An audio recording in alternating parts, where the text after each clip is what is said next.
Sony Alpha Rumours is reporting that Sigma are preparing to very soon announce another lens for Sony full-frame mirrorless cameras.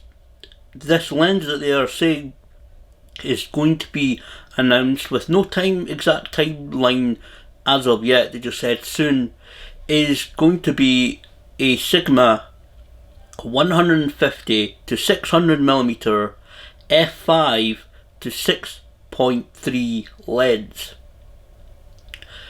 The lens specifications will probably be familiar to a few people because that is a lens that Sigma have previously released for DSLR cameras, and I think they've released it on a couple of different mounts. I know Canon has one, I think Nikon, and certainly a couple of different camera mounts have that lens, at least a focal length or a version of the lens by Sigma.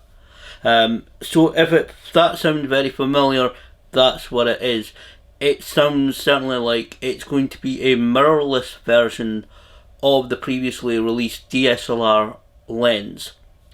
I say lens, according to Sony Alpha Rumours, this 150 to 600 5 to 6.3 DGDNOS lens is going to be a sports version. Looking at it, because I haven't used, I've been aware, obviously, like many people have, of a 150 to 600 for, like I said, various DSLR mounts. I don't have the lens myself, so I did watch quite a few review videos on YouTube the last couple of days, looking at the lenses being reviewed and being looked at, and that certainly the lenses seem to be very popular. And as I said, there are two different versions of it. There was the contemporary version, which seems to be a cheaper, slightly lighter lens, I think it's more kind of aluminium and plastic kind of lens, certainly lighter materials. That is a cheaper version of, looking at it roughly, my quick research seems to still retail in the UK around about 950 to 1,000, just over £1,000.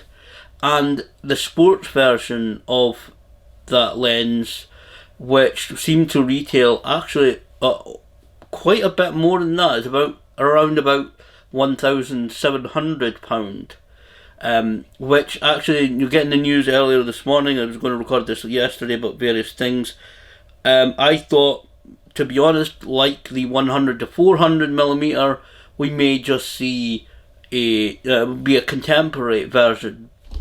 And as I said, already aware of 150 to 600. Never used them myself, but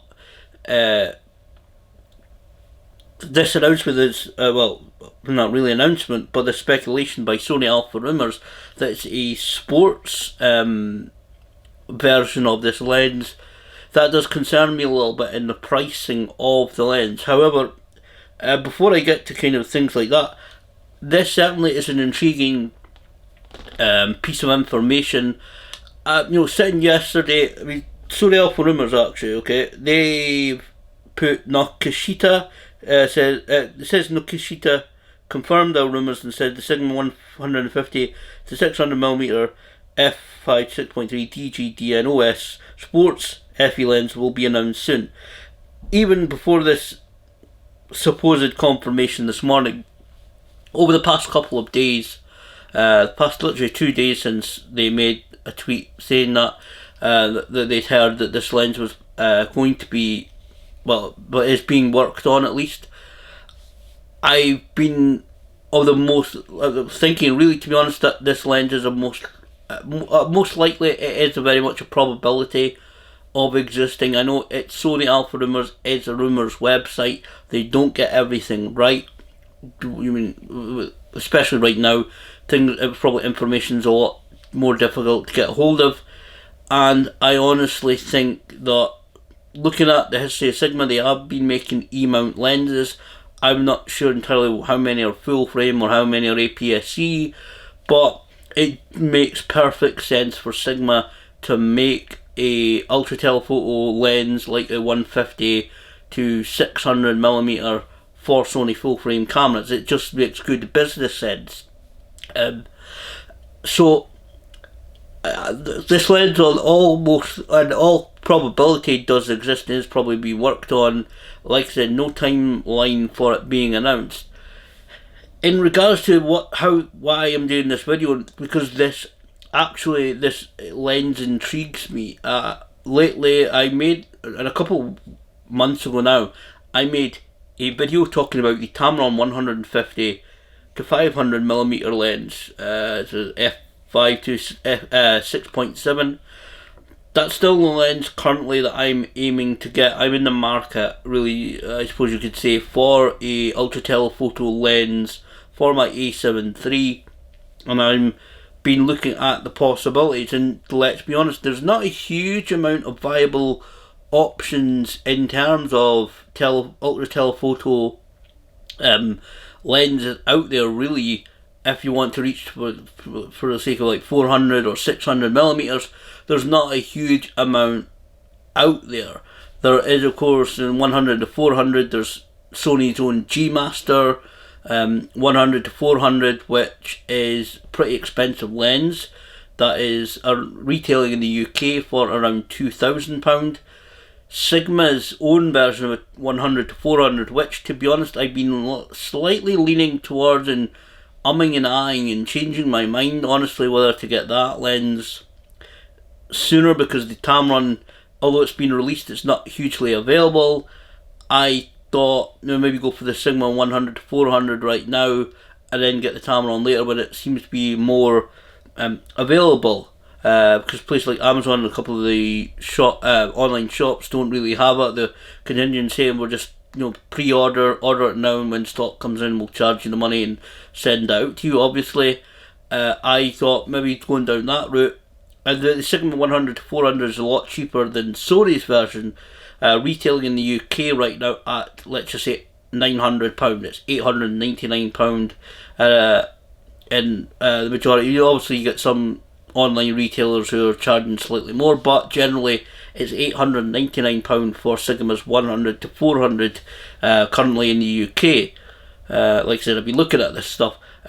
In terms of 600mm, and this is where this lens also intrigues me, because obviously Sony have their 200 to 600 lens.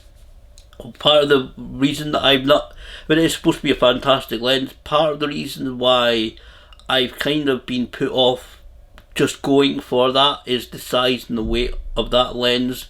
Although it's internal zooming lens, I've kind of been put off getting that lens because of the size and the weight. I have a kind of small to medium sized backpack, and I don't really want to fork out for a new bag and everything like that, and I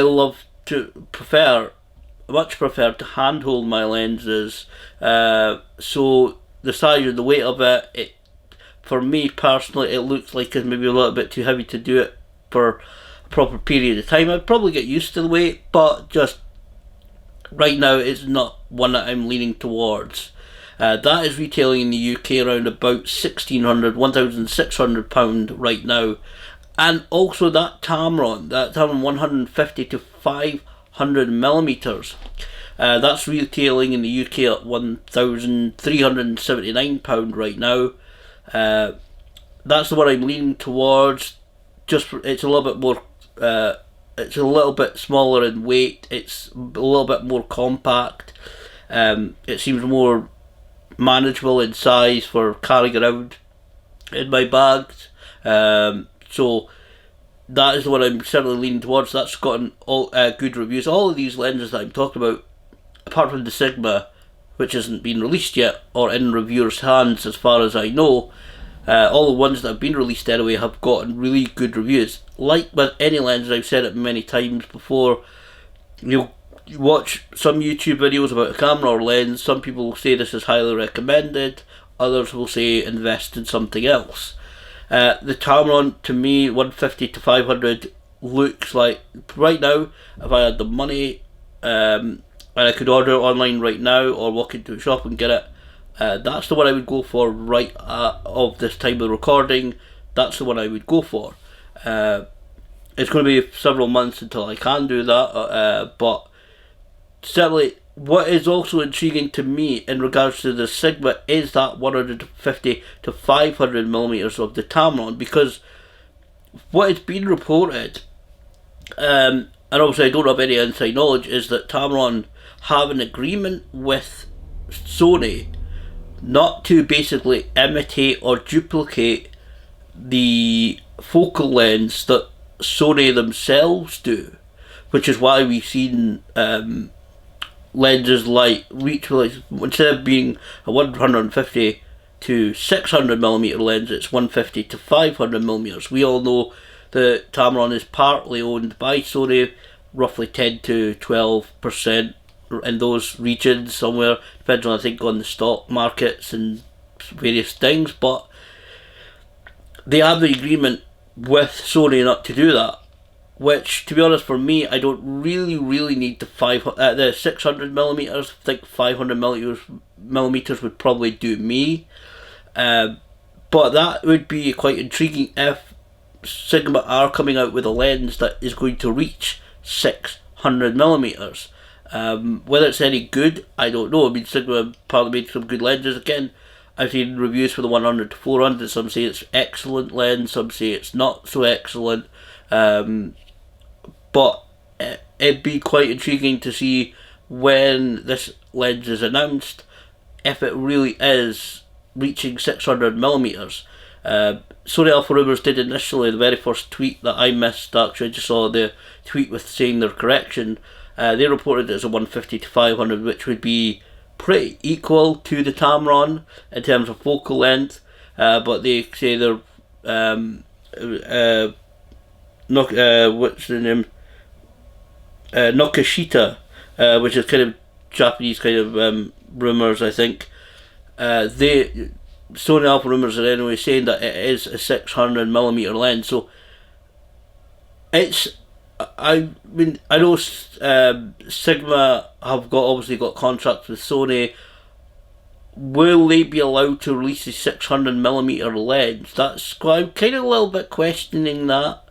We'll see once this lens is announced. Whether we will see a 600 millimeter lens, but certainly, even if it's just 500 millimeters, it will be certainly competition for the Tamron lens at least. Certainly will be, whether it be 500 millimeters or whether it be actually 600 millimeters.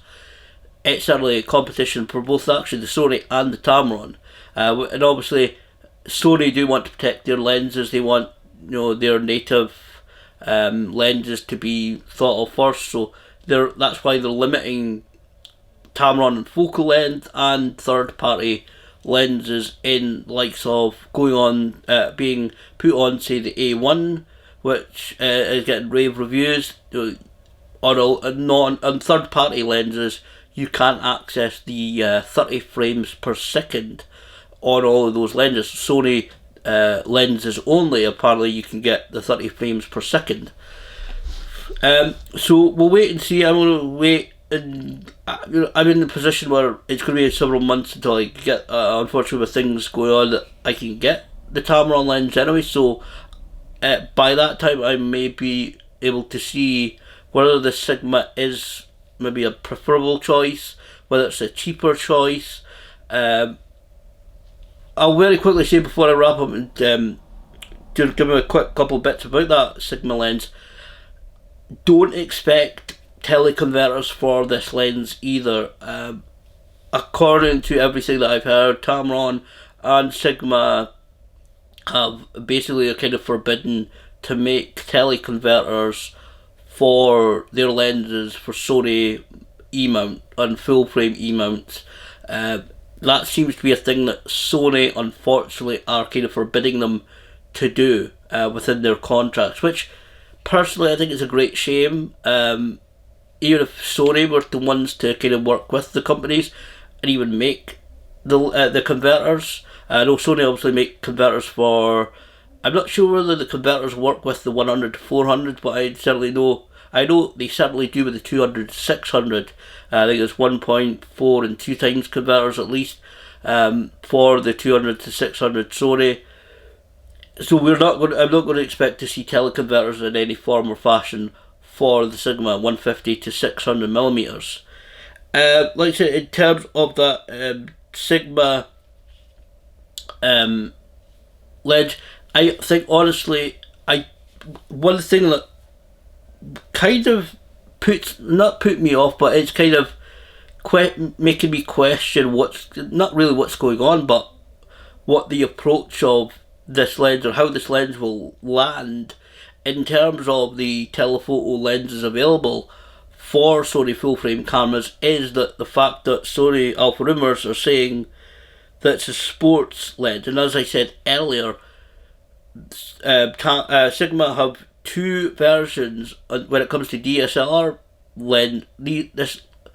The 150 to 600mm. When it comes to Sigma's lenses there for DSLR mounts, they are the two versions: the contemporary, which was a lot cheaper, and the sports, which was more expensive.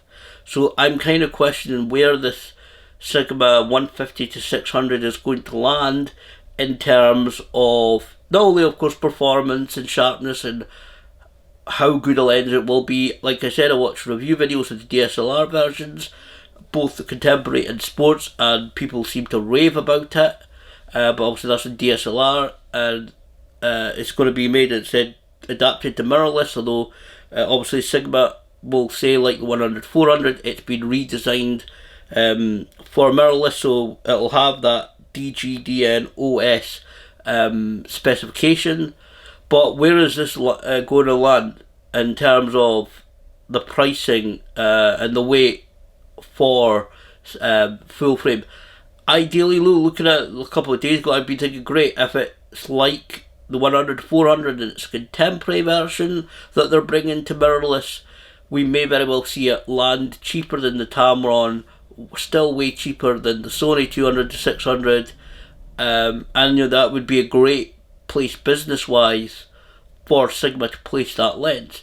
People, obviously money is very tight at the moment due to everything that's going on, and so I may be tempted to not get the Tamron and get the Sigma if it was to land slightly cheaper price, maybe slightly lighter or around the same weight, because there are restrictions on what you can do in terms of weight for these telephoto lenses. But we'll wait and see where it comes down in price, and where it comes in weight and performance and all those good stuff, and all good things that are going to be going on. Hopefully we'll hear about this lens soon. Like I said, thinking about it and looking at all the evidence and thinking about it, again, Sony Alpha Rumours, look at my phone here, Sony Alpha Rumours don't, like I said earlier, right at the start of this video, they don't get everything right. There are some things that pan out and other things that don't. But I honestly don't see any reason why Sigma aren't working on a 150 to 600mm lens for Sony full frame cameras. But certainly, when this lens is announced, when it's released, it should hopefully be a decent, capable lens. Hopefully, fingers crossed.